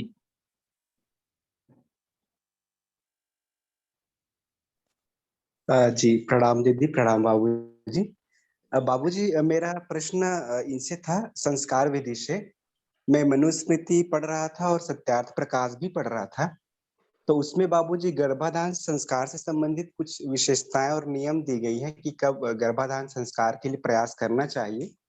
तो उसमें बाबूजी उसमें अमावस्या, पूर्णिमा, अष्टमी और चतुर्दशी, ये 4 दिन ऐसे कहे गए हैं जिसमें गर्भाधान संस्कार की प्रक्रिया नहीं करनी चाहिए। तो ये, लेकिन इसका उत्तर ढूंढना चाहा बाबूजी तो मुझे उत्तर मिल नहीं पाया। और इसका साइंटिफिक रीजन क्या हो सकता है, या फिर पृथ्वी में ऐसी कौन सी घटना घटती है कि पूर्णिमा अमावस्या के दिन, अष्टमी और चतुर्दशी के दिन इसे निषेध किया गया है। तो उसका उत्तर मिल नहीं पाया बाबूजी, तो वो उत्तर बाबूजी आपसे जानने की मेरी इच्छा है बाबूजी। प्रणाम बाबूजी। जी प्रणाम, और सभी पार्टिसिपेंट्स को प्रणाम। किरण दी को बहुत बहुत आभार। देखिए, इसमें सुरेंद्र जी, जैसे तुलसी के बारे में भी कहा जाता है कि तुलसी को रविवार को न तोड़ें, रात्रि को न तोड़ें, पर्व त्योहारों को न तोड़ें। तो उस दिन अलग यज्ञ प्रणाली है और सहवास भी यज्ञ प्रणाली। उसमें भी वाजपेयी यज्ञ का पुण्य कहा है। संतान उत्पत्ति के लिए जो प्रजनन विज्ञान में आता है, बृहदारण्यक के जो उन्होंने 6वें अध्याय के 4थे ब्राह्मण में बताया है, तो वो भी एक यज्ञ प्रणाली है। तो अब रह गया कि इन तिथियों और पर्वों को क्यों मना ही किया जाता है। मनाही करने का उद्देश्य ये रहता है कि उस दिन गर्भिणी भी वो तप में लीन है। इन तिथियों को अपने को अधिक से अधिक आत्मिक शक्ति को प्राप्त करने की खेती करनी चाहिए। तो वो चूंकि खुद वो इंगेज है ना व्रत में, तो इसलिए वो गेन कर लेंगे, तो फिर जाकर के वो अगली बार में होगा तो जो डीएनए होंगे वो डीएनए और भी डिवाइन होगा वो। तो तुलसी का पौधा भी वही करता है कि प्रसाद के लिए तोड़ने को मनाही नहीं है। उल्टे कहा है कि जिस प्रसाद में तुलसी नहीं डाला हो तो विष्णु उसको स्वीकार नहीं करते। तो तुलसी पौधे भी व्रत करते हैं, क्योंकि उन दिनों ग्रह नक्षत्रों का कुछ ऐसा मैग्नेटिक फील्ड आता है कि उसमें डिविनिटी अधिक रहती है। थोड़ी सी भी साधना करेंगे तो उसका बहुत अच्छा प्रभाव पड़ता है, अनुकूलन। तो ये इसलिए इस बात को रखी गई है कि उस दिन हम लोग थोड़ा अपने एनर्जी को और बढ़ा लें, तो बूस्टअप एनर्जी से फिर जो करेंगे तो वो रहेगी बात। और मान लीजिए कि ये भी तो जिस दिन पड़ गया, मान लीजिए अमावस्या पूर्णाहुति है, लेकिन जो मेंसेस का टाइम है उसका तो कोई निश्चित नहीं है कि कभी भी आ सकता है। तो इसलिए सब कुछ देखते हुए कहा कि हम सब लोग ये करें। अच्छा, मानसिक जप करने का उसमें प्रतिबंध नहीं है। उल्टे ग्रहण के समय में, पूर्णिमा में, अमावस्या में, यदि अभी तुरंत अमावस्या गुजरा, कोसी अमावस्या था ये, आश्विन भी आने वाला है, तो उसमें भी आ जाएगा अमावस्या मुख्यतः। तो उसमें हम लोग ये देखते हैं कि उसमें पर्व त्योहारों में जब तप अक्षुण्ण बना रहता है तो हाई मैग्नेटिक फील्ड आता है, और उसमें किरणें भी, जिससे मान लीजिए कि 2 पृथ्वी ले लीजिए, तो अमावस्या और पूर्णिमा के दिन तीनों एक सिद्ध में आते हैं। इसलिए सूर्य ग्रहण, चंद्र ग्रहण जब भी लगता है तो अमावस्या और पूर्णिमा के दिन ही लगता है। तो अब देखिए, पृथ्वी और दोनों सिद्ध में हो तो दोनों का मैग्नेटिक फील्ड मिल करके हाई मैग्नेटिक फील्ड की रेडिएशन आ रहा था। आदमी भी एक मैग्नेट है, चलता फिरता। तो उस मैग्नेट का जो दबाव पड़ रहा था आदमी के अपने औरा पर, आभा मंडल पर, तो उसमें सिर्फ जब तक ही अपनी आभा मंडल को उसको काट सकता है या निष्प्रभावी बना सकता है, अल्फा स्टेट में रहेंगे। तो यदि उस दिन हम लोग कर रहे हैं तो माइंड को कहाँ ले जाना था, अब यज्ञ प्रणाली में ले जाना है, गर्भाधान में माइंड को लगा लिया, तो हमारा अपना औरा मंडल और वीक हो गया, क्योंकि उसको पेनिट्रेट करने का टाइम मिल गया। तो इसलिए उस दिन लगाया जाना चाहिए कि आने वाली जो घातक किरणें हैं उससे बचाव कर लें और अपने मैग्नेटिक फील्ड को हम बढ़ा लें। तो इस डेवलप्ड वाले से हम रहेंगे तो अन्य दिनों में बहुत सुविधा होगी। तो इस तरीके से हम लोग देखेंगे वैज्ञानिक ढंग से तो क्या क्या फायदे हो रहे हैं, क्या क्या मिल रही है लाभ। तो इस ढंग से हमने इस पर विचार किया तो हमको पाया कि ये अक्षुण्ण बनने का अपना मैग्नेटिक फील्ड बढ़ जाता है उसमें। जी धन्यवाद। जी बाबूजी धन्यवाद। एक और बड़ा प्रश्न था बाबूजी, हालांकि छोटी चीजें हैं, एक बार बाबूजी आपने कक्षा में प्रथम दिन से लेकर के पूरा 15 दिन तक की प्रथमा, द्वितीया, तृतीया जो चतुर्थी तिथि होती है, तो सारी तिथियों की आपने महत्व को एक रूपता बताई थी और उसको वैज्ञानिक तरीके से प्रतिपादित भी किया था। लेकिन बाबूजी जो परंपरागत धर्रे से अपन देखते आ रहे बचपन से कि एकादशी को बहुत ज्यादा महत्व दिया जाता है, एकादशी को उपवास के लिए, तो उसके पीछे क्या कारण है, या फिर द्वितीया को क्यों नहीं दिया गया, चतुर्थी को क्यों नहीं दिया गया, पंचमी को क्यों नहीं दिया, केवल एकादशी? भारत में ऐसी क्या मान्यता बन गई और क्या उसके पीछे कोई सॉलिड रीजन है बाबूजी? हाँ, वो एकादशी को 11वां दिन जिसे आ जाता है ना, उसमें करके हाफ से अधिक चले जाते हैं क्रम में, तो उसका भी यही मैग्नेटिक फील्ड ही असर करता है। वैष्णव वाला एकादशी को विष्णु की वैष्णवी शक्ति, सतोगुणी प्रवाह कुछ अधिक रहता है। तो जिस देवता का नाम जोड़ा गया है तो समझिए कि उसके वाले गुण उन दिनों अंतरिक्ष में अधिक रहते हैं। ये ऋषियों की सूक्ष्म दृष्टि मिली। तो एकम भी पूजाता है प्रतिपदा को ही। अब एकादशी के दिन प्राण प्रतिष्ठा नहीं होगा, कलश की स्थापना नवरात्रि करेंगे तो प्रतिपदा का ही होगा, तो वहां पर उसका इंपॉर्टेंस बढ़ जाएगा शुरुआत में। इसी तरीके से भैया दूज को ही मनाया जाएगा, एकादशी को नहीं मनाया जाएगा। तीज व्रत अभी तुरंत गुजरा है, पूरे देश भर में और बाहर भी जो महिलाएं थी अपना व्रत कर रही थी, तो तीज को ही हो सकता है। तो ये सारे मैग्नेटिक फील्ड वैसे ही बनाए गए हैं अंतरिक्ष को देखते हुए, विद्युत प्रवाहों को देखते हुए, और खास करके चंद्रमा की भूमिका अधिक रहती है इसमें। तो वो इसी को अब चौथ हो गया तो करवा चौथ, गणेश चतुर्थी तो गणेश का बनाया गया, तो उसमें ये पाया गया कि इसमें जो विघ्न विनाशक शक्तियां हैं ऐसे वेव्स अधिक रहते हैं अंतरिक्ष में, तो वो पर्व एकादशी को नहीं मनाया जाएगा। एकादशी को सतोगुणी वाला है रखा जाता है, जो कि विष्णु को सतोगुणी माना जाता है, वैष्णवी शक्ति, श्रद्धा संवर्धन वाली शक्तियां। तो वो इस तरीके से इसका पर्वों का निर्धारण किया है। नवमी हो गया, अष्टमी अभी तुरंत भाद्रपद अष्टमी बीता श्री कृष्ण का, और वो उसको एकादशी को नहीं मनाया जाएगा। तो ये हम लोग देखा करते हैं कि आखिर पर्वों का निर्धारण कैसे किया होगा ऋषियों ने। तो सारा संसार सिर्फ चुंबकीय धारा है बस, और कुछ नहीं है, प्लस माइनस 2 तरंगे चल रही है और उसी के उतार चढ़ाव, तो इन कंपनों पर चल रहा है। सिर्फ 49 मरुद्गण हैं जो अक्षमालिकोपनिषद में मिलेगा, अक्षरों का जिसे वेद मंत्र सब बना है। तो ये ध्वनि तरंगे अंतरिक्ष में बराबर रहती है। तो उसी तरंगों के प्रभाव का देखते हुए ऋषि लोग पर्वों का निर्धारण किए कि समाज के बहुसंख्यक लोग चाहे तो लाभ ले सकते हैं। इसको फिक्सेशन ऑफ टाइमिंग, मुहूर्त कहा जाता है इसका। तो हम चाहे तो लाभ ले सकते, ऐसी बात नहीं है कि अन्य दिनों में प्रभाव नहीं रहेगा, तो चूंकि आत्मा इन सभी प्रभावों से परे है, पूरे प्रकृति के भी लिए उसकी क्रीड़ा क्षेत्र है, तो आत्मा पर इसका असर नहीं पड़ता है। लेकिन मन बुद्धि इधर वालों पर असर पड़ेगा, अंतःकरण से लेकर के और बाकी बड़ी सिस्टम के पंचकोश पर असर पड़ेगा आत्मा को छोड़कर। तो जो आत्मिक स्थिति में नहीं है वो साधक लड़खड़ा जाएंगे। नजर गुजर टोना टटका सिर्फ गोद वाले बच्चों को लगता है, मेच्योर्ड ओल्ड एज वालों पर नहीं लगेगा।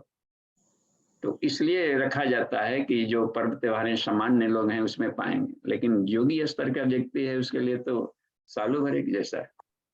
पूर्व पश्चिम उत्तर दक्षिण का भेदभाव नहीं रहता है योगियों का, वो अपने पूर्ण कंप्लीट एटम अपने को बना लेते हैं। संत नानक की तरह जिधर देखो मक्का उधर ही, हर जगह उसको ईश्वर दिखाई पड़ता है। गॉड omnipresent प्रेजेंट है, इसको प्रूव कर लेता है बिंदु साधना से, नाद साधना से, हर ध्वनियों में उसको मान अपमान कुछ भी हो कोई असर नहीं करता।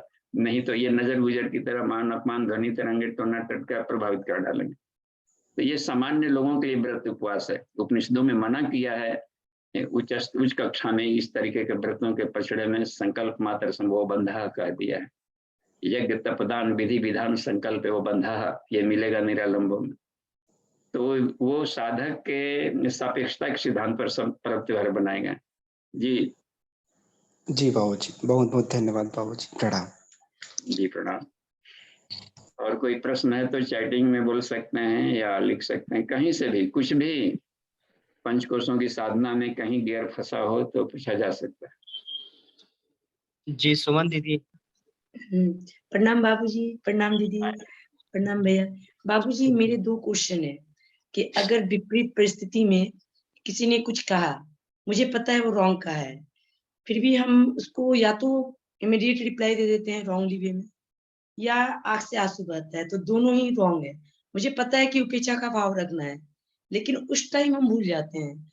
और मतलब ये भाव कैसे याद रखा जाए। दूसरा ये है, दीदी ने कहा कि ट्यूलिप का पौधा लगा दिया, वहां पे गुरुदेव भी बोलते हैं कि थॉट कल्टीवेट करो, कि विचार क्रांति में। लेकिन महर्षि रमन कहते हैं कि माइंड को स्टील कर दीजिए, थॉट को कंट्रोल करिए, थॉट लाना ही नहीं है। अगर हम थॉट नहीं लाते हैं तो प्राणायाम की जरूरत नहीं है। प्राणायाम में भी हम फोर्सिबली अपने आप को कंट्रोल करते हैं और थॉट को भी कंट्रोल करते हैं फोर्सिबली। तो मुझे महर्षि रमन वाला मेथड ज्यादा इजी लगा प्राणायाम की वजह से, मतलब प्राणायाम के कंपैरिजन।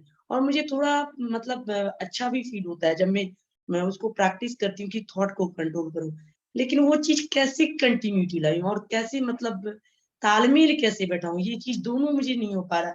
और बाबूजी मैं तो अभी ट्रांसफर होकर गई नए ब्रांच में, फिर नई सूझ, और फिर वही आंख से आंसू बहने लगता है और मैं वीक, सब मुझे वीक समझने लगते, जबकि मैं वीक होना नहीं चाहती हूँ।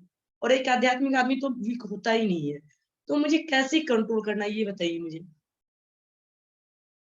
जी धन्यवाद दी। और देखिए बैंकिंग आपका ऐसा जॉब है कि उसमें रोज आएंगे और अलग अलग खोपड़ी वाले लोग आएंगे। बेचारे किसान चले रहते हैं सब, वो भी रहते हैं कि देर काफी इंतजार न करना पड़े। हर चाहता है कि बैंक में हम गए तो हमको वेटिंग न करना पड़े, वो अपने और अपना काम सबको लगता है कि हमारा ही मेन प्रोमिनेंट है। तो तो अब उस हालत में उसके भाव को देखते हुए वो स्वाभाविक ढंग से ऐसा बोलेंगे, ऐसा करेंगे, तो तरह तरह के ध्वनियाँ। तो इसलिए जो काउंटर पर बैठे हुए रहते हैं वो अपने माइंड को हमेशा बैलेंस रखते हैं, अपसेट नहीं होने देते, क्योंकि कंसंट्रेशन टूटा तो आपको अकाउंटेंसी है, एक नया पैसा 1 रुपया भी इधर उधर हुआ तो पूरा का पूरा दिन भर उसी में वो खा जाएगा, बैलेंस बनाने में, करने में। तो अपने आप को तो हाईली कंसंट्रेशन अपने ड्यूटी पर रखना ही पड़ेगा। अब रह गया कि मैनर्स है जो आपके आए हैं, तो उनको उनके सॉफ्ट व्यवहार रहेगा, तो वो भी बहुत वो भी एक ड्यूटी में आता है कि ग्राहकों के साथ मधुर व्यवहार रखा जाए। तो उसमें मान ली कोई ऐसा अब रह गया कि मान ली कि आंख में आंसू आ जाते हैं, तो उसको लेकर के बहुत टेंशन में मत आइए, क्योंकि आपको आंसू नहीं आ रहा है, इमोशन को आ रहा है।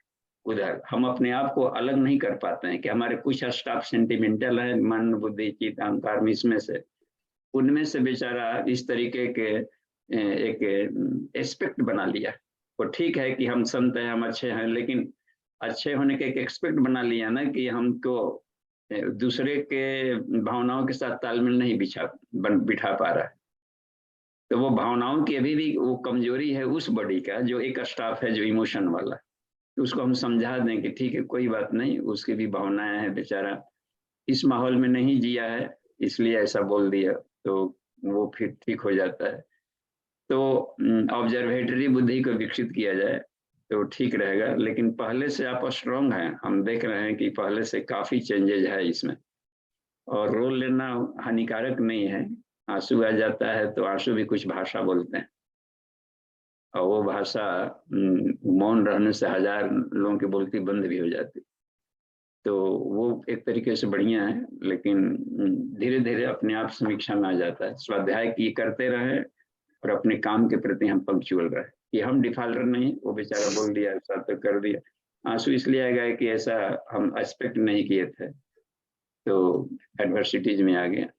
तो अगली बार जैसे प्रतिदिन ऑफिस आने के पहले पर डे मेडिटेशन करते हैं, तो 5 मिनट पहले यही कर लिया जाए बाहर का, कि आज बैंक में ये है, काम है, फिर आएंगे, उस तरह के आदमी आएंगे, तो जो भी आएंगे कल जैसे कल से हम आज बेटर और स्ट्रॉन्ग रहेंगे, और हंसते हुए कीप स्माइलिंग अपना काम करते रहेंगे, ये शांत बनाए रखें। तो और तब जाकर मेडिटेशन करेंगे तो अपने में जैसे मन रह गई महर्षि रमन की बात, या तो उन्होंने भी पहले ये सारी साधनाएं कर चुके हैं। सब लोगों ने योगिक क्रिया करके अपने आप को आसन, और देखिए महर्षि रमन का तूंद नहीं देखेंगे कहीं भी, सब देखते हैं ना, सब लीन एंड थिन सब रहते हैं, या श्री अरविंद को भी सब लोग को देखिए किस तरीके के लंबे घंटों कर लिए। तो वो अपने रिसर्च अनुभव बताए कि मनोमय कोश शक्तिशाली होता है प्राणमय कोश से, तो ऊपर वाला हर कोश 100 गुना शक्तिशाली होता है। महर्षि पतंजल ने सबसे पहले समाधि पाठ लिखा, 4 चैप्टर्स ऑफ फ्रीडम कर सकते हैं, यानी कि अपने आप को फ्रीडम दिलाने के लिए 4 स्टेप्स है उसमें। समाधि पाठ पहले लिखा कि यदि समझने समझाने से बात बन जाएगी तो ठीक है, लेकिन समझने समझाने पर भी बात नहीं मान रहा है नीचे का बॉडी, मन तो कहा कैसे करे, और प्राण से कर्मेंद्रियां बनी है और वो उसका आदेश नहीं मान रही, इसका मतलब है कि नीचे वालों का भी अखड़पन हटाना है, तो उसके लिए प्राणमय कोश की साधनाएं काम आएगी। तो हर बॉडी के सिस्टम में यदि ऊपर वाला की बात मान लिया तब तो ठीक है, नहीं मान रहा है, उस हालत में प्राणायाम, बंद मुद्रा, साधन पाद बनाए गए हैं अष्टांग योग का। तो जैसा उचित वैसे कर ले, अपने को देखिए कि रिलैक्स होने में कौन सा टेक्निक अधिक सुटेबल रहा, उसको अपना लिया जाए। जी प्रणाम बाबूजी, ठीक है, अपने अकॉर्डिंगली तो करेंगे वो, और ट्राई प्रैक्टिस तो है, बट क्या है, हमको कस्टमर से तो कोई इशू ही नहीं है। मुझे अपने जूनियर स्टाफ जो मुझे बोलते हैं या सीनियर स्टाफ, उसी से प्रॉब्लम है, और वो लोग रॉन्ग है, मुझे ये पता है। वो फैमिली मेंबर है जी, और उसका ऐसे कि मान लीजिए घर के मेंबर्स अपने ढंग के थे, अपनापन, तो ऑफिस में ही जो स्टाफ आते हैं वहीं वहां पर फैमिली मेंबर बने रहते हैं। तो फैमिली मेंबर में उसको कहते हैं समायोजन का टेक्निक जानना, तालमेल बिठाने का, वो भी एक तकनीक होता है, एक योग्यता है, एक प्ले है कि अपने से विपरीत स्वभाव वालों से कैसे तालमेल बिठाएं और अपने जैसे लोगों से तालमेल कैसे बिठाएं, यानी मनुष्य से मनुष्य के प्रति तालमेल कैसा हो, व्यक्ति से व्यक्ति के प्रति, व्यक्ति से वस्तुओं के प्रति तालमेल हम कैसे रखें, और फिर जाकर के व्यक्ति से एक अपने जो एटमॉस्फेयर है उसे कैसे तालमेल बिठावें, यही अध्यात्म के सब्जेक्ट्स होते हैं। इसमें एडजस्टमेंट कैपेसिटी कितना है, जिसको बोलते हैं समायोजन, वो टेक्निक। तो उसी इसमें मजबूती आते जाएगी, ये दिक्कत नहीं है। और ड्यू रिस्पेक्ट देंगे उनको, तो उनकी केवल बातों का हम जवाब न दें, माने भी नहीं, अपने ढंग का चलते रहे, सिर्फ उनको बात का हम जवाब न देंगे तो भी कुछ दिन में शांत हो जाता है कि ये तुरंत रिस्पॉन्स लेना है, तुरंत जवाब देने से और खटास बढ़ जाता है। तो इसलिए थोड़ा सा ये मौन रहते हुए काम करने में दिक्कत नहीं आएगी। तुरंत आप देखेंगे 1 महीने के भीतर में कि ये बिल्कुल ही चेंजेज आने लगे। अपना मौन रहें, काम करते रहें, आवश्यक हुआ तो कीप स्माइलिंग रखते हुए बात कर लिया सॉफ्ट ढंग से, उनको ऐसा नहीं लगे कि उनको दुख माना है। हम एज इट इज व्यवहार करें, जो भी होता है भीतर ही उसको मूल्यांकन कर ले। ठीक है, थैंक यू दीदी, आप हमसे अधिक समझदार हैं और आपके लिए कोई कठिन काम नहीं है। थैंक यू बाबू। ठीक है, ओके, धन्यवाद। अनुलोम। जी पुरुषोत्तम भाई साहब। जी बाबू जी प्रणाम। जी प्रणाम। जी अभी रामायण का जो संदर्भ आया उसमें बाली को भगवान राम मार देते हैं, उसके बाद में बाली मरते मरते अंगद को उनके सुपुर्द कर देते हैं। जीवन भर अंगद उनकी सेवा करते हैं। कैसी मानसिकता या मनोस्थिति रही होगी अंगद की, जो जीवन भर कभी उनके अंदर राग द्वेष नहीं आया कि मेरे पिता को राम ने मार दिया। लेकिन हम तो व्यवहारिक जीवन में थोड़ा सा भी कोई कुछ कह देता है तो जीवन भर उसके साथ द्वेष पालते हैं, दुश्मनी पालते हैं। तो ये इसके बारे में बाबू जी थोड़ा सा एक्सप्लेन करिए। हाँ, अब जिस तरीके से उन्होंने बाद में, जैसे कि माना तो बाली ने प्राण छोड़ते छोड़ते अपने आप को समझ में आया था कि कहाँ कहाँ हमारे हमसे भूले हुई है, उसको रियलाइज किया है। और अपने बेटे अंगद को भी इस बात को कहा कि राम के शरण में जाना, उनके आदेश का पालन करना, कि वो सत्य पुरुष हैं। तो अपनी भूलों को उनको समझ में आई थी कि जो जिन बातों कहा है वो रख करके, और एक समय होता है अंतराल में ला करके, तो हम लोग भी ऐसा करते हैं, तो हम लोग का कौन मूल्यांकन करेगा? तो अपने आप को ही भीतर मूल्यांकन करने वाला अंतःकरण होता है।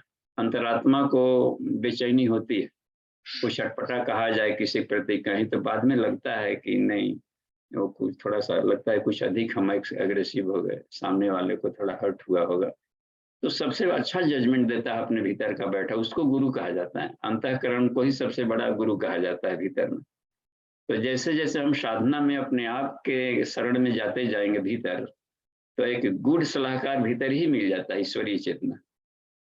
क्योंकि ईश्वर का खुद ही कहना है ना, उसमें श्वेतास्तर उपनिषद में है कि एको देव सर्वभूतेषु गूढ़ः, एक ही देवता सभी के हृदयों में प्रवेश करके बैठा है। सर्वव्यापी सर्वभूतांतरात्मा, देख रहे हैं इसमें, अणोरणीयान महतो महीयान, देखते हैं छोटे से छोटे में, बड़े से बड़े में, आत्मा गुहायाम निहित सजंत तब मक्रतु उपस्थिति वित्सो को। तो उस तरीके से है भीतर में। तो जैसे जैसे हम एक एक कोषों को क्लीन करते जाएंगे तो अपने भीतर की आवाज सुनाई पड़ने लगती है हर चीज में। अब भले उसको दबा दें तो वो अलग बात है, लेकिन वो चित्कार करते रहता है, अच्छी परिस्थितियों में प्रसन्न होता है। और जहाँ उसका तेज कम होने वाला आता है तहाँ पर भी वो रुकावट डालता है, उसके रुदन सुनाई पड़ती। तो वो उसी को गुरु कहा गया है जी।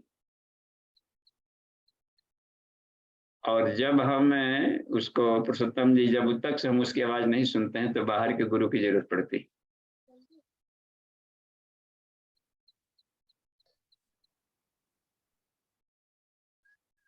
सेल्फ रियलाइजेशन जो बाली को हुआ था वो एक महत्वपूर्ण घटना थी उसके लिए, जो कि हमेशा के लिए उसको शांत कर दी। क्योंकि कहे थे कि तू चाहो तो हम तुमको जीवन दे सकता अभी भी, तो कहा कि नहीं, फिर ये अवसर नहीं मिलेगा, फिर आप नहीं रहेंगे छोड़ते समय और हमको ये वाला दिव्यता नहीं मिलेगी, तो हम इस अवसर को नहीं खोना चाहते, इसलिए आपके चरणों में ही हमारी यो बनी रहे। तो वहां पर उसका एक ये, तो जो भी रहता है एक बना रहता है क्रामक भाव, कहीं कहीं आता है घटनाक्रम की क्रिया की प्रतिक्रिया होती है। तो वही बाली बहलिया बना था और कृष्ण के पैर में उन्होंने भी तीर चलाई थी।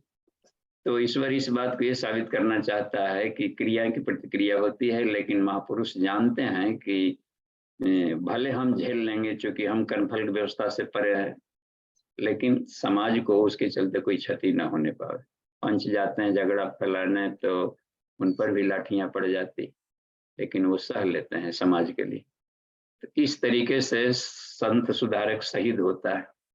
तो राम जी शहीद की भूमिका में लगाए कि हम भले सह लेंगे, लेकिन वो बिना साइच दुष्कृता में है, वो संतुलन धर्म की रक्षा, तो धार्मिकता का आचरण समाज में रहे। जी ये बाबूजी, पर बाली ने तो उसके मन का द्वेष नहीं निकला ना, उसने तो दूसरे जन्म में बहेलिया बन करके फिर भगवान विष्णु से बदला लिया। तो ये क्या मतलब, फिर जब उसने अंगद को सुपुर्द किया तब उनकी फिर अलग, ये अलग अलग कैसे है?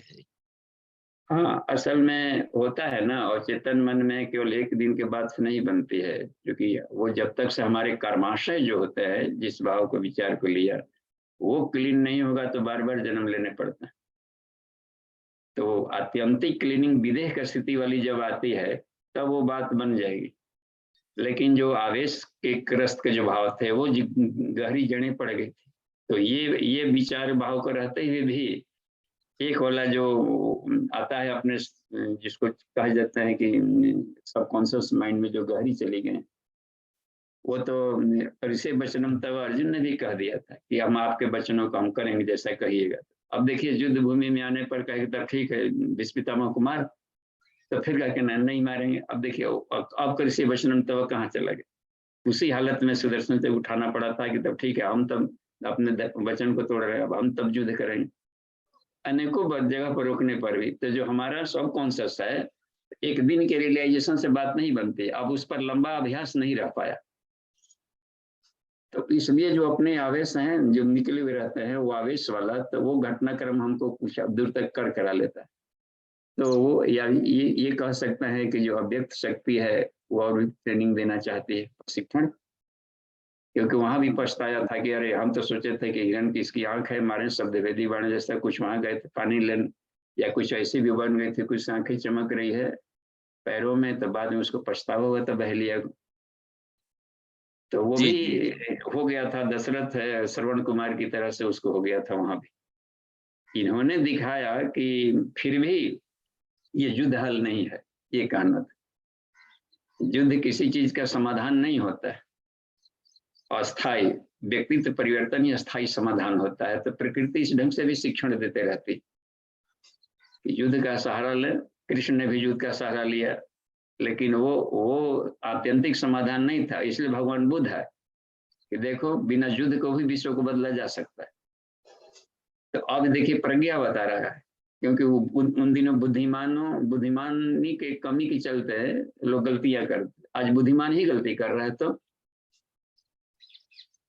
तो अब इस हालत में समझ, और अगले लेयर अंतःकरण की एक प्रवाह लेकर आएगा। प्रज्ञा का मतलब होता है विज्ञान में कोष वाला चिकित्सा आकर ठीक करेगा, वहां तक पहुंच चुका है ना, मन बुद्धि अंतःकरण तक भी वहां पर असुर तक चली गई। तो अब यह जा करके समाधान तो आत्मिक क्रांति वाला कोई आएगा ऋषि, आत्मीयता की खेती करो, आत्मीयता बांटो, तो प्रेम अब कर करा लेगा। तो इस तरीके से आने ये इसलिए सबसे लास्ट वाला अवतार प्रक्रिया कही जाती है 24वां कल की अवतार या प्रज्ञा अवतार। तो उसको हम लोग लेकिन अच्छा, क्रिया की प्रतिक्रिया इतनी जटिल है कि कर्मणा गहनो गति, मनुष्य के बुद्धि से नहीं समझा जा सकता कि ईश्वरीय चेतना किस ढंग से कर्मफल व्यवस्था रखती है।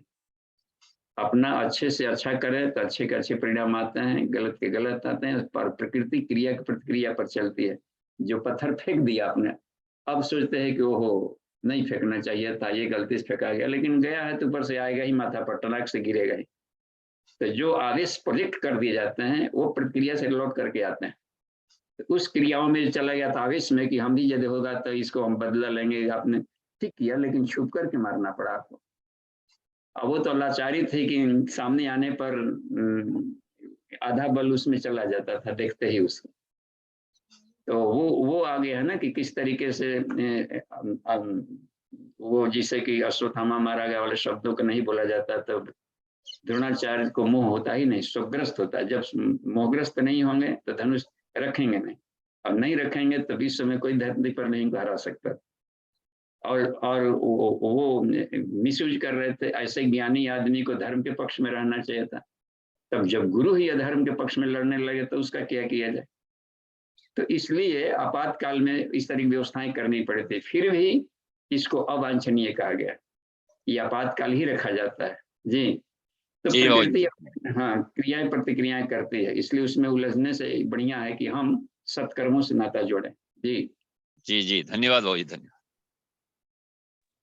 जी धन्यवाद। बाबूजी प्रणाम। हाँ जी प्रणाम। बाबूजी रामायण में जैसे एक एक बार प्रसंग आया कि जब सीता माता ने जब हिरण को देखा तो उनके मन में उसे पाने की इच्छा हुई, तो भगवान राम जो है उसे पकड़ने गए, तो वो उसे पकड़ के भी तो ला सकते थे, उसे जो है मारने की क्या आवश्यकता थी। मतलब अगर एक एंगल से देखा जाए तो ये तो मतलब एक तरह का जो है जीव हत्या भी हुआ, तो उसके बारे में थोड़ा बताइए, उसको कैसे समझा जाए। इसमें एक वाक्य मिला था नितिन जी कि हम क्षत्रिय मृगया बनकर हैं। मानस में तुलसी कि हम क्षत्रिय लोग हैं और मृगया कहते हैं शिकार को, न कि हिरण मारने को कहते हैं। हम शिकारी हैं और शिकार करने निकलते हम क्षत्रिय। तो और कैसे जीव जंतुओं का शिकार करते हैं। तुम सम खल मृग खोजत फिरें। तुम्हारे जैसे दुष्टों को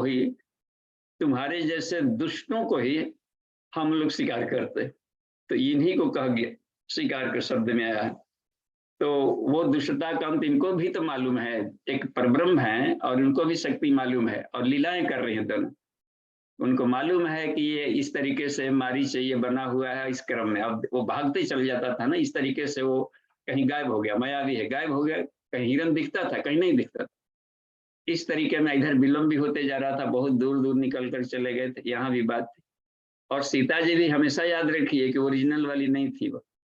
उसके पहले ही अपने आप को आप अग्नि में प्रवेश कीजिए, हम कुछ लीला करना चाहते हैं, और अपना एक मिरर इमेज निकाल लीजिए, छाया शरीर, और वो जाकर के ताकि अब उसी में लक्ष्मण को हम भेज देते हैं कि उधर ले आने के लिए वो कंदमूल। तब तक से सारी बातें हो चुकी थी, तब इस जाकर के वो मृग के क्रम में सारी बातें आए। तो एक ये दिखाई जाती है कि अच्छी चीजें नहीं मिली तो म्यूजियम में आप देखे होंगे कि उसमें कुछ रखे जाते हैं इसी तरीके के हम, क्योंकि सोना का मृग होता ही नहीं यूनिवर्स में कहीं। तो वो एक कलेवर था उसका। मारे कहाँ पर, मरीज तो मरा ही नहीं, कहीं पर आत्मा मरती नहीं। उस कलेवर का मैसेज कर रहा था कि तुम छल का सहारा बन रहे, तुम साथ दे रहे हो ऐसे आदमी का। तो इस तरीके से धर्मम हिंसा चलती रहती है जी। वो यदि निरीह सचमुच का हिरण रहता तब उसको नहीं मारते, पकड़ कर लाते। वो तो हिरण नहीं था ना, वो तो एक राक्षस था। जी और बाबूजी उसमें मारीच की भी यही इच्छा थी कि अगर मैं जो है इसके हाथों अगर मैं मारा जाऊं तो मोक्ष को पाऊंगा। तो दोनों शायद बातें इससे सिर्फ वो होती हैं।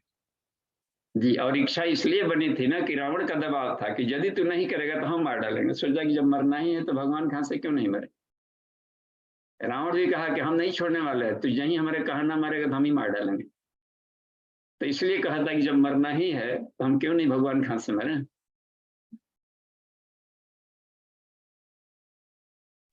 जी जी बाबूजी धन्यवाद। जी देखिए एक और कहीं से सुरेंद्र जी कुछ एवरीवन कुछ लिख रहा है, ठीक है। हाँ और कोई, इसमें बहुत अच्छी अच्छी बातें हैं, जैसे कि हनुमान जी का जो उसमें है कि लंका को जा रहा था। ये अच्छा लगा कि काम रूपणी सोने की लंका को हटाया, यानी शरीर के भीतर के सेक्स एनर्जी का रूपांतरण किया। ये कितनी अच्छी अच्छी इसमें इन्होंने थॉट दिया है कुछ गुरुदेव ने। और भी लगा इनमें कि पर्वत का बेस हिल जाता है तो सारा हिल जाता है। आस्था संकट ये बांध गई। आदमी का बेस होता है चरित्र चिंतन व्यवहार का, इसमें थोड़ी सी भी डगमगा है तो पूरा पर्सनालिटी भरभरा कर गिर जाती है कि इतना हूँ ये ऊंचाई तक गए हैं। तो इसलिए कहा कि थोड़े से अपने बेस को हमेशा मजबूत रखना चाहिए, स्ट्रॉन्ग, जिससे हम ऊंचाई तक जा सकें जी। तो इसमें कुछ बड़े बड़े अच्छे इसमें एंगल ऑफ विजन है इन वाल्मीकि रामायण वाले 24 सूत्रों में।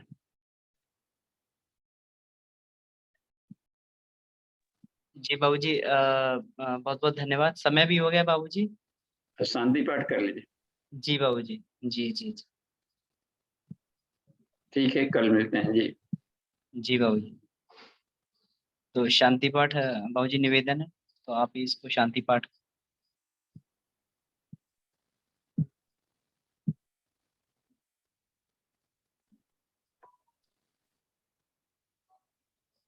ओम